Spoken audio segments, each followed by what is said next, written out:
Hello बच्चों, कैसे हो आप सभी। आशा करती हूँ आप सभी स्वस्थ होंगे। चलिए आज की वर्कशीट शुरू करते हैं बेटा।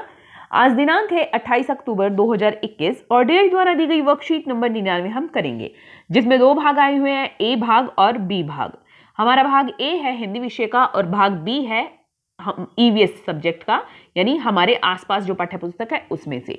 तो इसी वीडियो में आपको दोनों वर्कशीट कराई जाएंगी, बने रहिए वीडियो के अंत तक। पहले हम करते हैं 99 ए जो हिंदी कार्यपत्रिका है कक्षा 3 के लिए। यहां साथ में आप अपना सेक्शन लिखेंगे, ए बी या सी, जो भी आपका सेक्शन है।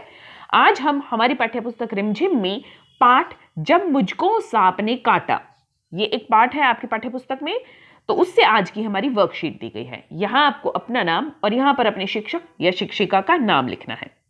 बच्चों, आप अपनी पाठ्यपुस्तक का पाठ जब मुझको सांप ने काटा पढ़िए और पढ़कर पता लगाइए कि क्या सच में बच्चे को सांप ने काट लिया था। बच्चों, आपने ध्यान दिया होगा कि पाठ में हर वाक्य के अंत में कुछ चिन्ह आए हैं, जैसे इस तरह से चिन्ह आए हैं। हम इन्हें क्या कहते हैं? विराम चिन्ह कहते हैं। क्या कहते हैं? विराम चिन्ह। आइए अब पाठ से ली गई कुछ पंक्तियों को ध्यान से पढ़ते हैं। प्रश्न 1, पाठ की इन पंक्तियों को बोलकर पढ़िए और खाली जगह पर उपयुक्त विराम चिन्ह लगाइए। जैसे क्या पंक्तियां हैं? मैंने कहा नानी, नानी के बाद आएगा कोमा। नानी देखो के बाद भी कोमा। मैंने सांप पकड़ा है, पूर्ण विराम। नानी चीख उठी, सांप, तो सांप के बाद इस तरह आएगा। ठीक है। वह इतना घबरा गई कि जोर जोर से चीखने पुकारने, क्या हो गई? वह इतनी घबरा गई कि लगी जोर जोर से चीखने पुकारने के बाद पूर्ण विराम। नाना ने सुना तो अंदर दौड़े आए। नाना ने सुना तो अंदर दौड़े आए, यहां पर लाइन हमारी खत्म हो रही है, पंक्ति खत्म हो रही है, तो पूर्ण विराम। जब उन्हें पता चला कि नारियल के खोल के अंदर सांप है तो उन्होंने मेरे हाथ से उसे छीनकर दूर फेंक दिया। तो मैंने कहा नानी के बाद कोमा, देखो के बाद फिर से कोमा, मैंने सांप पकड़ा है, पूर्ण विराम। नानी चीख उठी सांप, सांप के बाद आपको इस तरह से ये वाला विराम चिन्ह लगाना है। वह इतनी घबरा गई कि लगी जोर जोर से चीखने पुकारने, पूर्ण विराम। नाना ने सुना तो अंदर दौड़े आए, पूर्ण विराम। जब उन्हें पता चला कि नारियल के खोल के अंदर सांप है तो उन्होंने मेरे हाथ से उसे छीनकर दूर फेंक दिया, यहां पर भी पूर्ण विराम। तो इस तरह आपको ये पंक्ति अपनी कॉपी में लिखनी है, जहां पर भी जो भी विराम चिन्ह आता है उसी चिन्ह का प्रयोग करते हुए, जैसे मैंने आपको कराया है। प्रश्न 2, पाठ में हमने देखा कि बच्चे को सांप के काटने पर डॉक्टर वैद्य के पास नहीं अपितु झाड़ फूंक वाले आदमी के पास ले जाया गया था। आपको क्या लगता है कि हमें बीमार होने पर या चोट लगने पर कहां जाना चाहिए? नीचे दिए गए विकल्पों में से सही विकल्प पर गोला लगाइए। तो जब हम बीमार होते हैं या सांप के काटने पर हमें कहां जाना चाहिए, और इनमें से जो ऑप्शन दिए गए हैं तो बताइए उसमें से हमें कहां जाना चाहिए? अध्यापक के पास, डॉक्टर के पास, ओझा के पास या मैकेनिक के पास? तो हमें डॉक्टर के पास जाना चाहिए, अध्यापक, ओझा और मैकेनिक के पास नहीं। जब हम बीमार होते हैं या हमें कोई परेशानी होती है, कहीं पर हमें उसको चोट लग जाती है, तो कहां जाना चाहिए? हमें डॉक्टर के पास जाना चाहिए। तीसरा प्रश्न, नीचे दिए गए चित्रों को ध्यानपूर्वक देखिए और इन रेंगने वाले जीवों के नाम लिखिए। तो देखिए, सबसे पहले है ये, इसको हम इंग्लिश में तो कैटरपिलर बोलते हैं, आपने सुना होगा। हिंदी में इसको बोलते हैं इल्ली। क्या बोलते हैं इसको? इल्ली। कैटरपिलर को हम हिंदी में इल्ली कहते हैं। और ये है हमारी छिपकली, लिजर्ड, है ना। ये है कछुआ। तो कौन कौन से हमारे यहां पर रेंगने वाले जीव है? इल्ली, छिपकली, कछुआ। भाग 4, आइए बच्चों, सांप के दुश्मन यानी मोर का एक मुखौटा यानी मास्क बनाते हैं। इसे बनाने के लिए आप एक मोटे कागज पर मोर के मुख की एक ड्राइंग बनाकर उसे कैंची से काट लीजिए। अब इसे सुंदर रंगों से सजा दीजिए। है ना आसान? आपकी सहायता के लिए साथ वाले बॉक्स में मोर के मुखौटे का चित्र दिया गया है। आप इसे भी रंगों से सजा सकते हैं। तो देखिए, आपको क्या करना है, जो मोर है वो सांप का दुश्मन क्यों होता है? क्योंकि मोर सांप को खा जाता है ना? तो इसलिए आपको यहाँ पर सांप का दुश्मन कहा गया है मोर को। अब यहाँ पर आपको एक मोर का मुकुट बनाना है, मुखौटा मास्क बनाना है। कैसे?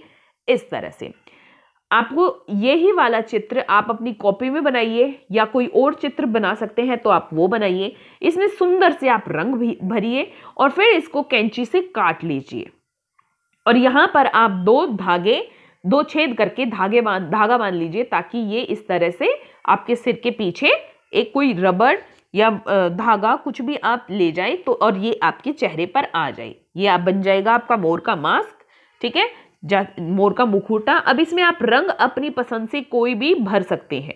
जैसे ये तो आंख है काली, ठीक है, इनको आप काला कर सकते हैं यहां से। अब यहाँ पर तो सभी रंग भी नहीं है, आप अपनी पसंद से कोई भी रंग लेकर इसे पूरा कर सकते हैं। इस तरह से आप रंग भर सकते हैं।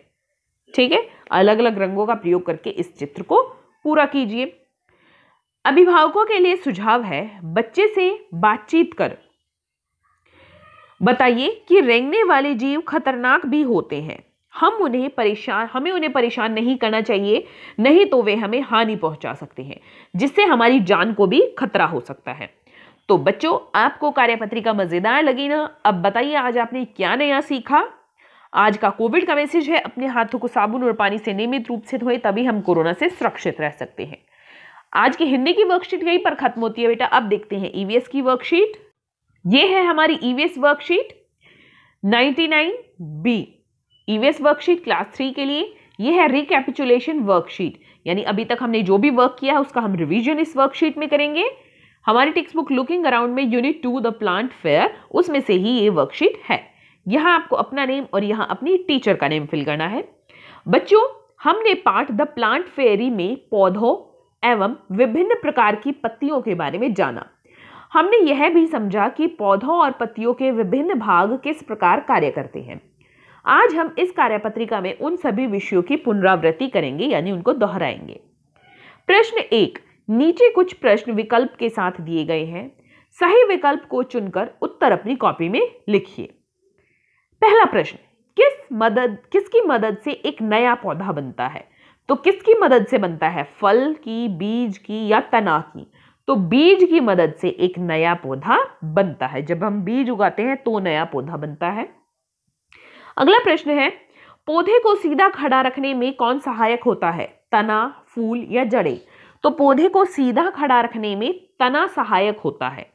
ठीक है, कौन सा सहायक होता है यहाँ पर भाग? तना।